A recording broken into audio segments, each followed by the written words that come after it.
Thank you for clicking on this Fun with Pete and Sherry video. I am your host, Mr. Julian. And first thing I want to say is I did get the annoying blue issue fixed. And would you believe what it fucking was? It was the orange shirt. Fucking software of this webcam. And I will be using my main camera as soon as my USB extension cord gets here from Amazon. But this Philips webcam stupidly interpreted my orange shirt as white and tried to fix it by dialing everything into the freaking blue. Okay, I would just say software that's going to see a bright, brilliant orange as white cannot be trusted to make decisions about whether something should be tinted blue or not. I stand by that. Okay, so I finished up my series of the Distillers editions last night. I think I did 4. I did Glenkinchie Distillers edition, Dalwhinnie Distillers edition, Talisker Distillers edition, and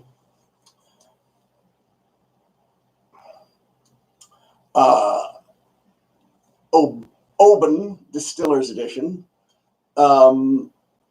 I had already done Lagavulin Distillers edition, 5, and Kalila Distillers edition, making 6.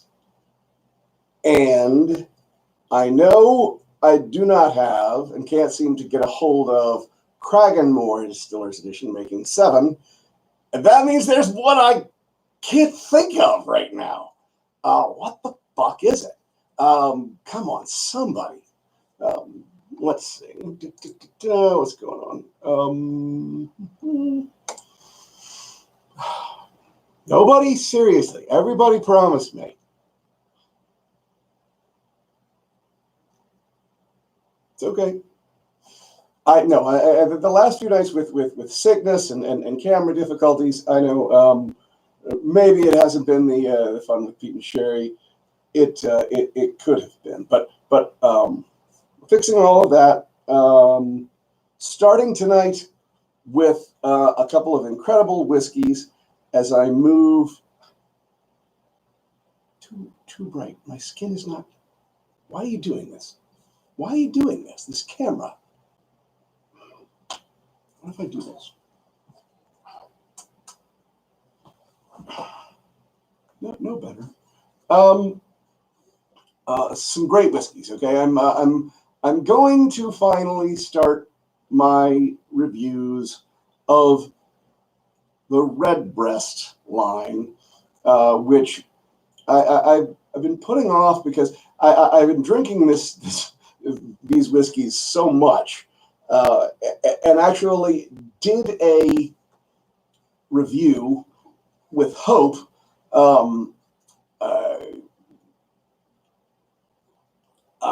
And afterwards, I couldn't bear to edit that one and deleted it. So anyway, now that I'm on my own, I will go back. I have no animosity towards the Redbreast line, I assure you. I did a review years ago of Redbreast 12. It was a group review. It was funny in some ways. It may not have been the very best in terms of the actual review, but I stand by it. What I said was all very, very accurate. So if you watch that one and you can trust that my review is exactly how I feel about Redbreast 12 cask strength today. I have still not reviewed Redbreast 12, which is the one most people can find most easily, most places. And I actually don't even have a bottle of that on hand. I never buy it because I I always spend the extra money and go to the extra difficulty of importing Redbreast cask strength or picking it up whenever I see it at an ABC store.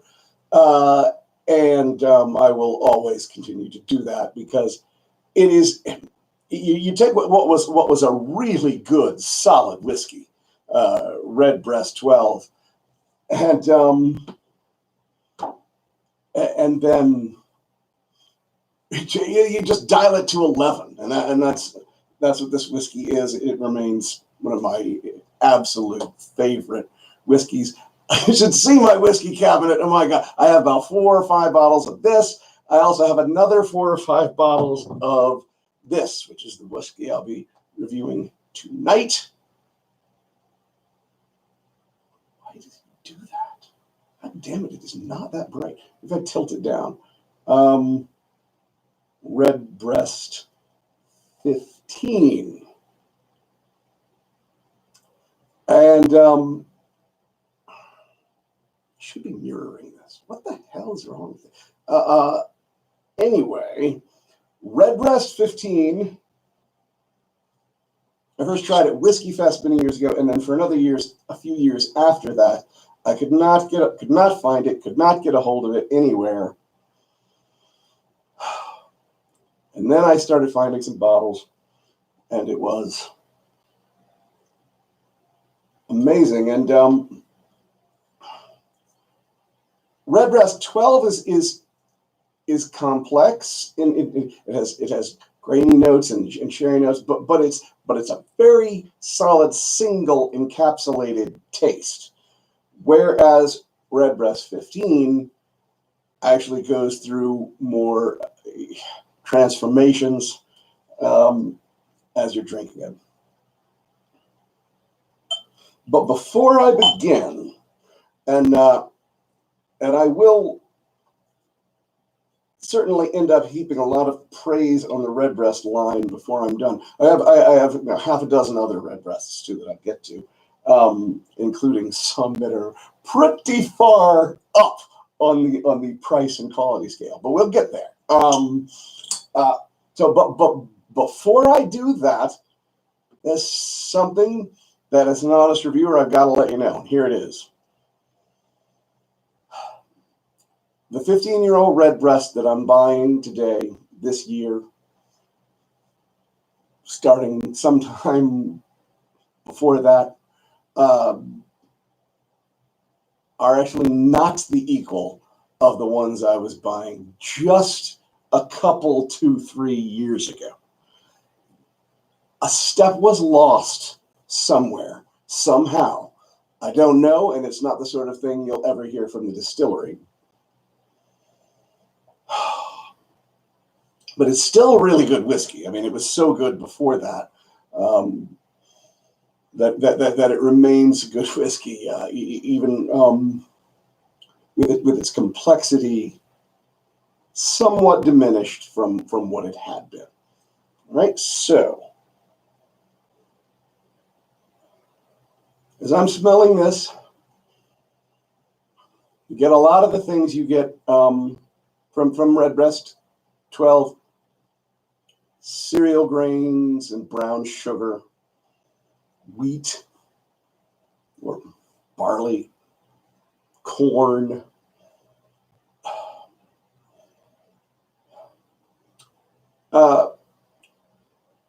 This is not malt whiskey. This is called single pot still whiskey.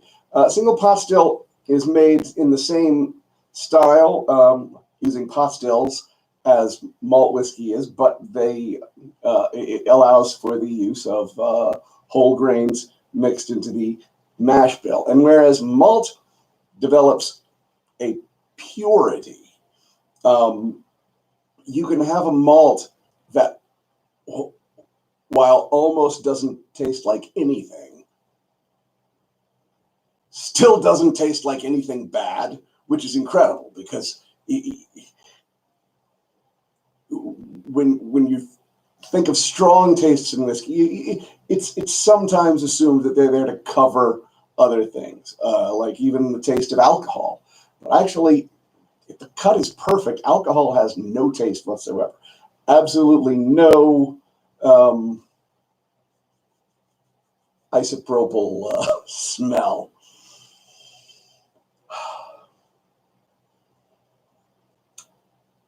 Pot still whiskey, instead of that purity, it has a note of grunginess, of earthiness, of graininess, of grassiness.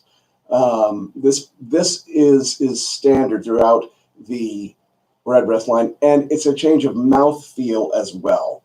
It is cloudier and cloudy is just the best word because it just feels so smooth and organic in the mouth. It's really astonishing. So yeah, those grainy, grassy notes are part of what you're dealing with here in pot still whiskey. Now, unlike Redbreast 12, this has some other things laid on top.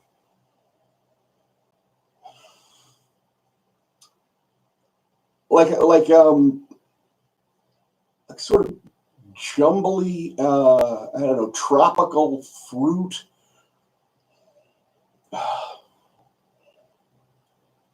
Fruit cup, peach and the pear and the maraschino cherry.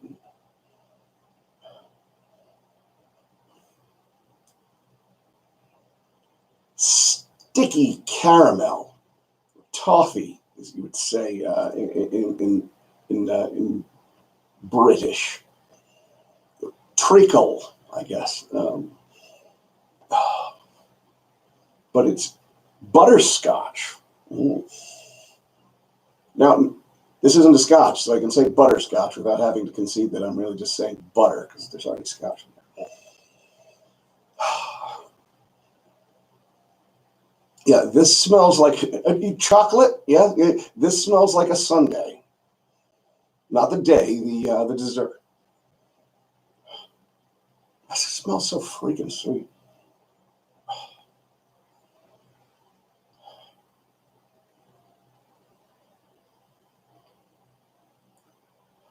Some vanilla notes, almost like a Dove bar, not the candy bar, the soap.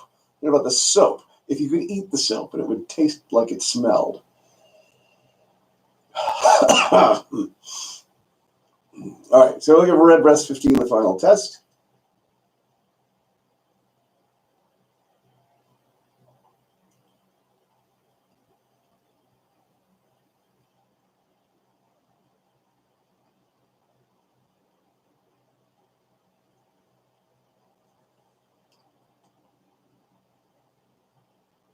So it still has the same sort of phases that it had a couple years ago, but they come in a different order now. The fruitiness is sort of the first thing you pick up on, and then as it closes, the graininess and the sugar reasserts itself. It's good and well rounded, though it ends on a slightly bitter note.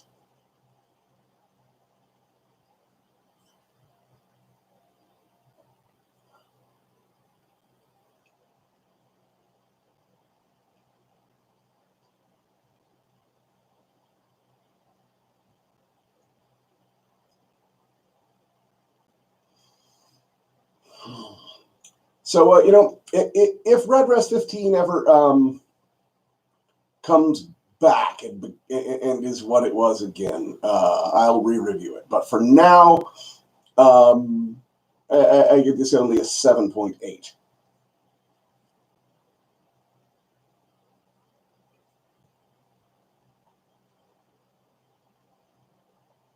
I enjoy it. I still drink it, and especially I enjoy it like this. This is something I recommend to all my friends as an sitting around the house whiskey. I don't use the term everyday whiskey because I'm not trying to encourage people to drink every day. But since you're going to anyway, okay, it's a good everyday whiskey. About 50-50, Redbreast 15 mixed with Redbreast 12 cask strength. And the tiniest little drop of water. There we go.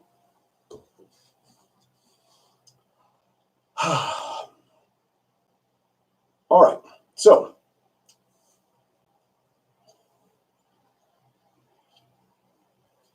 it really does take a while for water to do what it does, which is rearranging the chemical bonds in your glass, which is a process that goes on and on and on. Here I'm passing along learned wisdom from the master, Ralphie.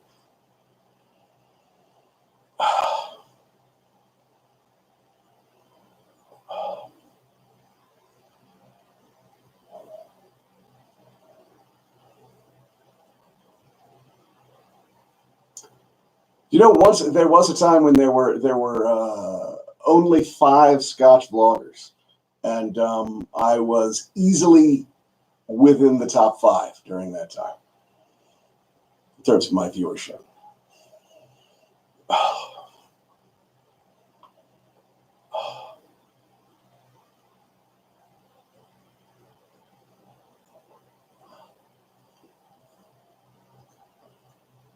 That's just good and well-rounded and with extra complexity.